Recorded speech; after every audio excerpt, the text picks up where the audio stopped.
Hello, my name is Matthew, and I just read The Adventure of Black Peter by Sir Arthur Conan Doyle, and this is a part of my read along series and book club with Steve Donahue.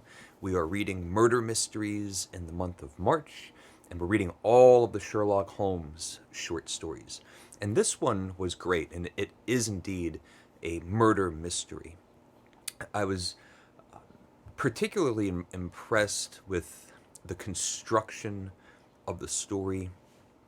I've talked quite a bit about the formulaic structure of these kinds of stories, and it seems to me how much effort Sir Arthur Conan Doyle puts into trying to keep them lively with a variety of ways of approaching that formula. This case or adventure has has a mystery, and then a secondary mystery comes about, and then the solution solves both mysteries, and it really gives the reader the feeling of wanting to know and having being surprised by red herrings and things like that. It has a fantastic beginning, which bookends the conclusion. So Watson is in the apartment. Sherlock bursts into the door, and under his arm is a whaler's harpoon. Watson comments, "You haven't been walking around London with a harpoon on the street, have you?" And Sherlock says, "You wouldn't believe what I've been doing. Try to guess." Watson says, I couldn't even guess. And we're told Sherlock was in the back of a butchery with a hog strapped up to the ceiling, just hanging down, trying his best to impale the hog with the harpoon. And he's talking, Sherlock is saying to Watson that he couldn't go straight through the pig, no matter how hard he tried, no matter how many attempts, he couldn't do it with a single blow. Watson, of course, is thinking, why would you be attempting this endeavor? So there's a knock at the door. It turns out it's involved in the mystery, of course. And this time we have a new inspector, someone, it's not Lestrade, it's a different detective, comes in and wants to go over this story with Sherlock that Sherlock not only knows about, but he's already been performing his own experiments.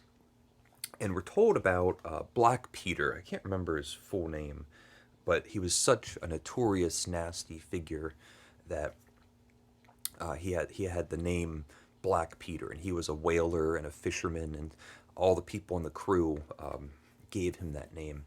And before we get to the mystery, it's interesting that Black Peter, this character, is a thoroughly deplorable, horrible, awful, nasty person. He's abusive, wild and abusive to his mother and child, to the point where he'll get in these drunken rages and run them out of the house. The mother and child run out of the house in terror. He will be out in the street screaming and raging, and people are turning their lights on in the middle of the night, watching this unfold.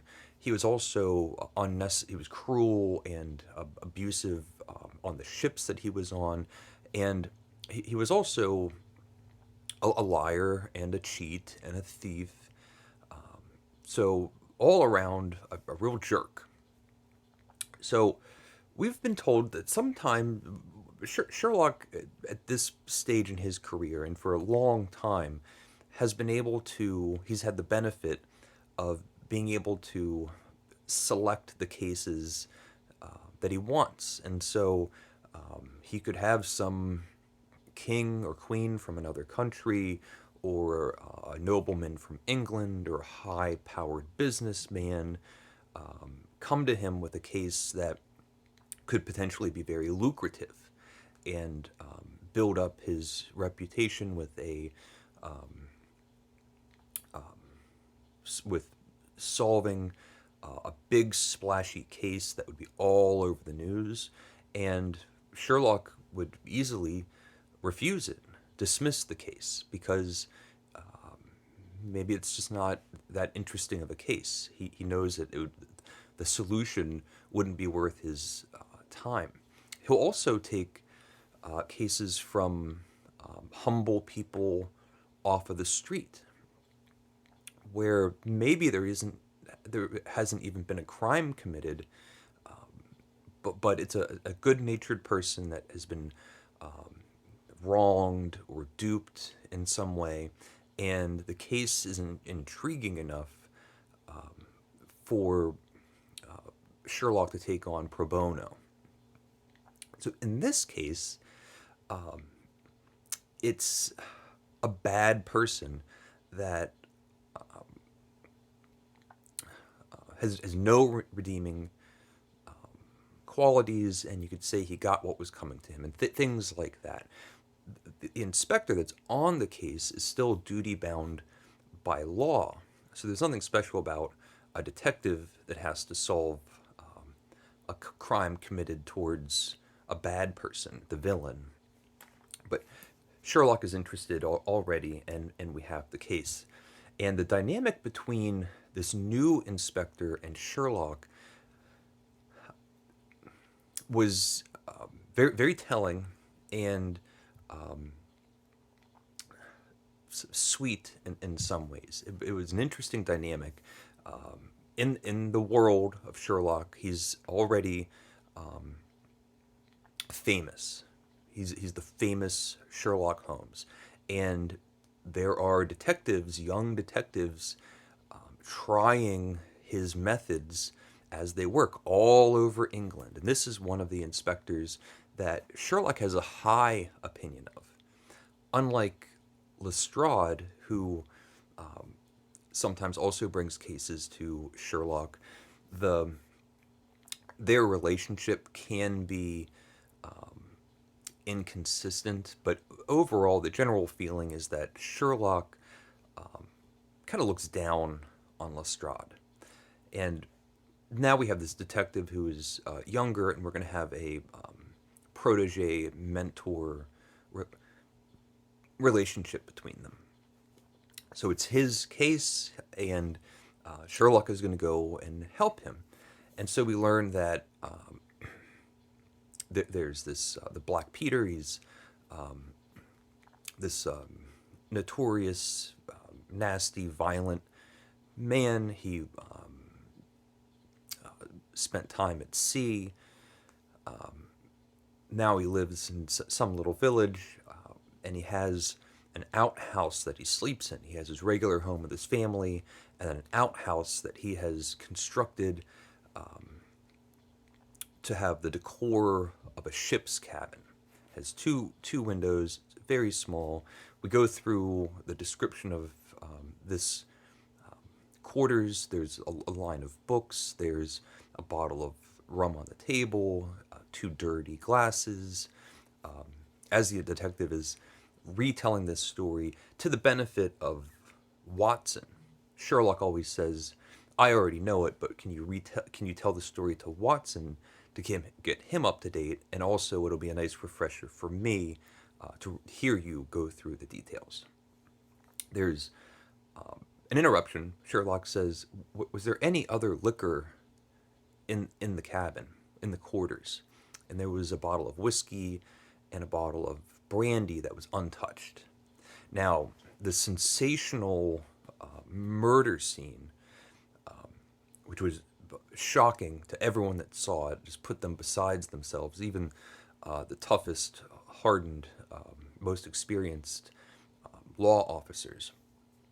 This Black Peter was impaled with a harpoon that went straight through him, and then the tip of the harpoon stuck several inches into the wooden floor, and it's perfectly described, brilliantly described, as a pinned beetle on a board.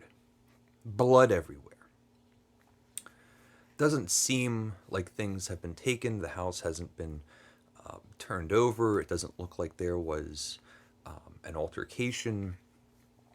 Sherlock is asking the detective, were there any footprints on the floor? Because the inspector says, I used your methods, I inspected everything, I closely examined everything. And Sherlock asks about the footprints, and he says there were no footprints of any kind. And Sherlock says, unless the criminal is flying, there is something going on with the footprints. But it's interesting enough now to have Sherlock and Watson go to this village. He's frowning at the detective for waiting 3 days to get a hold of him. And Sherlock says, maybe there's something there now, but most of the evidence could just be entirely gone and the case is lost because at this point there are no leads, no trails of who could have done this. There are clues.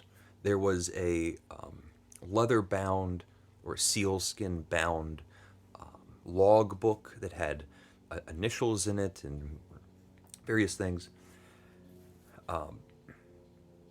So the night that they go to visit this quarters, the young detective, realizes that somebody had been scratching at the lock. So since the time that the crime scene happened and the police were there and the inspection began, since then and the time that Sherlock is there, those 3 days, someone was trying to break in. And they go into the quarters, they look around, and Sherlock decides the next night they're going to go back and wait because it makes sense that the person didn't have the proper tools the first time they had their attempted burglary, so they would go back. And again, we get the great scene where Sherlock and Watson are just sitting in the dark, waiting. And sure enough, someone goes in. They break into the quarters. The inspector, Sherlock and Watson, go in after him, and it's a young, scrawly, thin-limbed, young, just a young little snot. Totally unexpected. As far as who would be in there, it's a very young person, and they see him going through these log books, and he then tells his story, which is an seemingly entirely different story about his family. His father was notable for ruining the fortunes of a whole district by having these treasury slips or bonds or I don't really know how to explain it, but these treasury slips that all went missing, and they think that he stole them. They had been taken, and it ruined all of these people's lives. He became a social and professional pariah. It put a black mark on the family name, and this young boy was doing his own detective work. His father sailed off on a hunch that these treasury bonds ended up in Norway or something like that, never to be found again until recently. The treasury bonds reemerged somewhere else. He does some investigating, and the name Black Peter comes up, and so he was on his way to Black Peter to figure out if there was some pirating conflict on the open ocean where Black Peter overtook the boat and took the treasury bonds or something like that. And Black Peter's walls had these log books on them. So he explains all that. He says, by the time I got here, he was already dead. I wanted to get in to look at the log books. I say, have you ever been here before? He goes, no, just the one night when I tried to break in, and then tonight when you caught me. And there was a piece of evidence, that sealskin book that was on the bloody floor had indications and just writings that they believed pinned him at the time of the crime. And so his story isn't checking out completely. Well, the young inspector arrests him and says, well, we have our man. And Sherlock says, oh, well, okay, there's a lot to go on there. And Sherlock and Watson are still kind of what Sherlock is thinking, and Watson's like, well, what do you think about this? And Sherlock says, well, I still have my own investigating to do. And we get those great moments where Sherlock is just flying out telegrams to different places, because he could just shoot off telegrams, and then everyone will arrive at Baker Street at the same moment, so he can have his big reveal of what actually took place, how he figured it out, all of those sorts of things. And apart from a few inconsistencies in the story, the main point was the harpoon. The harpoon went straight through a large, burly whaler fisherman and deep into the wooden floor. So Sherlock says to the investigator, the person that you arrested couldn't have committed the murder. He couldn't have done it. It turns out, of course, it was a strong-armed, experienced harpooner that was on the ship, and we get how everything gets tied up. And we solve... it's just great. These two stories come together, and it solves the murder mystery, and then also the secondary layer, the secondary mystery that comes in and just layers on top. And we have these two converging storylines that come to a very nice conclusion. It's a satisfying story that detective work, the way that the story was told. In this one, we had multiple storytellers, because we always have that scene where the person that bursts into Baker Street tells the story. And first we have the investigator that goes through the series of events. We then capture the young boy that broke into the sailors' quarters. He then he then tells a story retelling his sequence of events.